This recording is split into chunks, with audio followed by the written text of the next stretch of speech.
Hello friends, आप सभी का स्वागत है मेरे YouTube channel stock for earning में। तो आज बात करने वाला हूं मैं एक ऐसे स्टॉक के बारे में जो हमें बहुत ही अच्छी वैल्यूएशन पे देखने को मिल रहा है। और अगर हम इस स्टॉक में अच्छी स्ट्रेटजी बना करके इन्वेस्ट करते हैं तो निश्चित ही ये स्टॉक हमें आने वाले समय में अच्छा रिटर्न बना करके दे सकता है।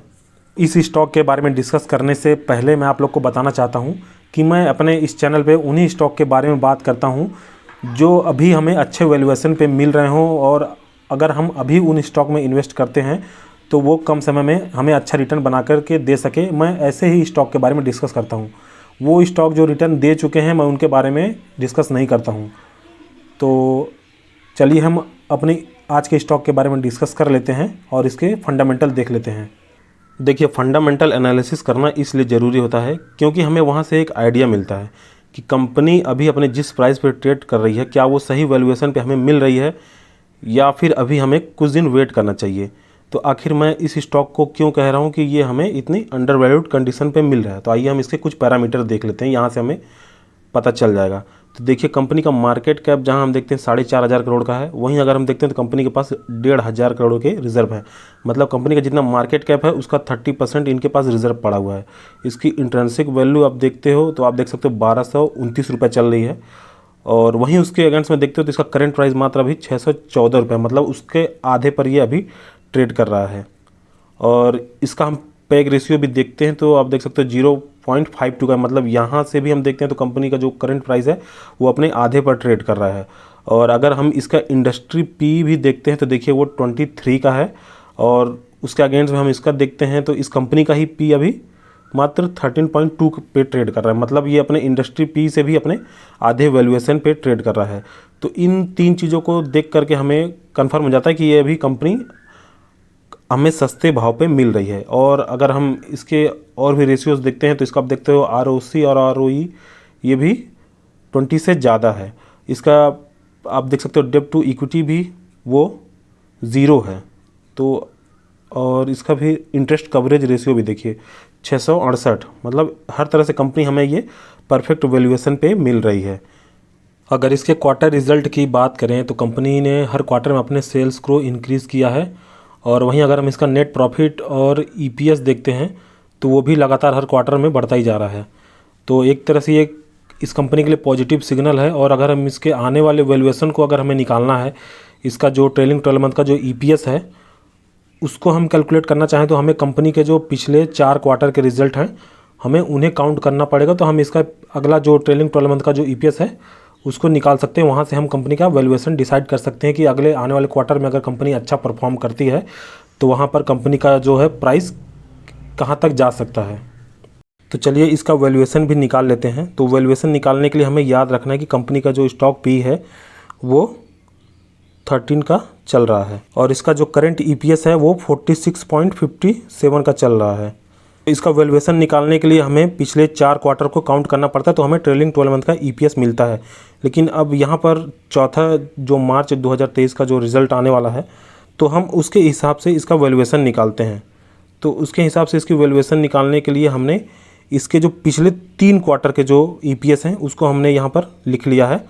और अब हम यहाँ पर हम देखते हैं तो सबसे कम इसका जो EPS है वो मार्च क्वार्टर में हमें देखने को मिला है, जहाँ पर ये 10.5 के लगभग है। और वहाँ से लगातार इसका EPS हर क्वार्टर में बढ़कर ही आया है। तो अभी ये पिछले लास्ट क्वार्टर में इसका EPS जो था वो देखते हैं तो लगभग 13 के लगभग था। तो हम यहाँ से ये मान के चलते हैं कि अगला जो कंपनी का मार्च 2023 का जो क्वार्टरली रिजल्ट आने वाला है, अगर वहाँ पर कंपनी को 13.5 के लगभग अगर EPS मिलता है तो इसकी वैल्यूएशन क्या निकल करके आती है। तो हम इन 3 क्वार्टर के EPS में प्लस कर देते हैं 13.05 का EPS। तो देखिए यहाँ पर इसकी वैल्यूएशन निकल करके आती है ट्रेलिंग 12 मंथ की 49 की, ठीक है। अब हम इसमें अगर इसका जो करंट P रेशियो जो चल रहा है वहाँ पर हमने देखा था वो 13 के लगभग उसका P रेशियो था। तो हम इसमें अगर 13 को मल्टीप्लाई करते हैं तो देखिए यहाँ पर इसका जो है स्टॉक प्राइस वो 645 रुपये निकल करके आता है। अगर कंपनी अगले क्वार्टर में जो मार्च 2023 का क्वार्टर रिजल्ट आने वाला है उसमें अगर ऐसे ही परफॉर्म करती है, उसका ऐसे ही नेट प्रॉफिट बढ़ता है क्वार्टर ऑन क्वार्टर पे, तो इसका EPS भी अगर इस टाइप से बढ़ता है तो इसका जो है करंट प्राइस हमें 645 रुपये के लगभग देखने को मिल सकता है। देखिए फंडामेंटल तो हमने देख लिए, अब हम आते हैं इसके टेक्निकल पे। तो यहाँ पर हम इसके देखते हैं पी रेशियो, आप देखिए वो इसमें अप डाउन तो रहता ही है। यहाँ पर देखिए इसका पी रेशियो कितना गया था, 10 से नीचे चले गया था इसका पी रेशियो, और इसका पी ऊपर नीचे होता रहा, लेकिन हम इसका ईपीएस जो देखते हैं तो वो लगातार सिर्फ बढ़ता ही जा रहा है। तो एक तरह से ये कंपनी का ना, ये जो बहुत ही अच्छा पॉइंट है कि कंपनी का ईपीएस डाउन नहीं हो रहा है, वो लगातार बढ़ता जा रहा है। देखिए अगर किसी कंपनी का स्टॉक प्राइस अगर उसके पी के चलते गिरता है तो कोई दिक्कत नहीं, अगर उसका जो ईपीएस है वो लगातार बढ़ता जा रहा है तो कोई प्रॉब्लम नहीं है, उसका भले ही पी डाउन हो।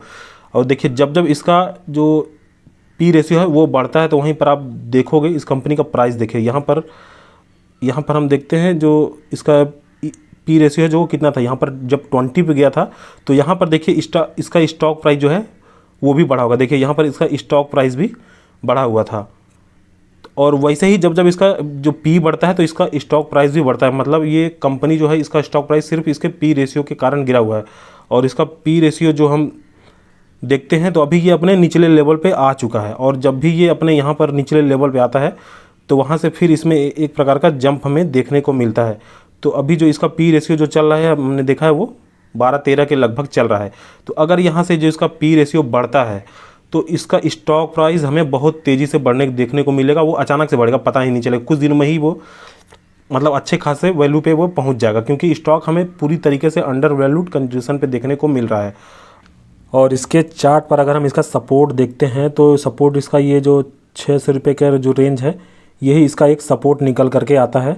और अगर ये कंपनी अपने इस सपोर्ट को तोड़ती है तो ये फिर सीधा इसका सपोर्ट नीचे 400 के लेवल पर निकल करके आता है, और छोटा मोटा सपोर्ट है उसके बाद भी ये 500 के लेवल पे, लेकिन सबसे बड़ा सपोर्ट इसका फिर नीचे सीधा 400 के लेवल पे निकल करके आता है। लेकिन मुझे लगता है कि ये इसका स्टॉक प्राइस यहीं से ज़्यादातर चांस है कि यहाँ से ऊपर ही जा सकता है, क्योंकि अब अगर स्टॉक जितना ज़्यादा नीचे गिरेगा ये उतना ही ज़्यादा अंडर वैल्यूड होता जाएगा, और इसमें बाइंग अपॉर्चुनिटी उतनी ज़्यादा ही बनती जाएगी। और इसके शेयर होल्डिंग पैटर्न की बात करें तो 68% तक के शेयर जो वो हैं कंपनी के प्रमोटर के ही हाथों में हैं, और इसमें सबसे ज़्यादा प्रमोटर हैं, उसके बाद फिर पब्लिक होल्डिंग है।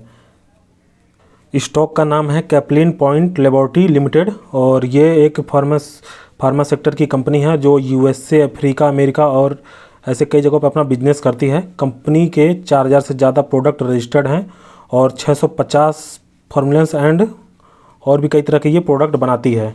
अगर कंपनी के बारे में हमें ज़्यादा डिटेल जाननी है तो हम इसके वेबसाइट पर जा सकते हैं, और ये कंपनी की वेबसाइट है। यहाँ पर हम देख सकते हैं कंपनी की पूरी डिटेल यहाँ पर है।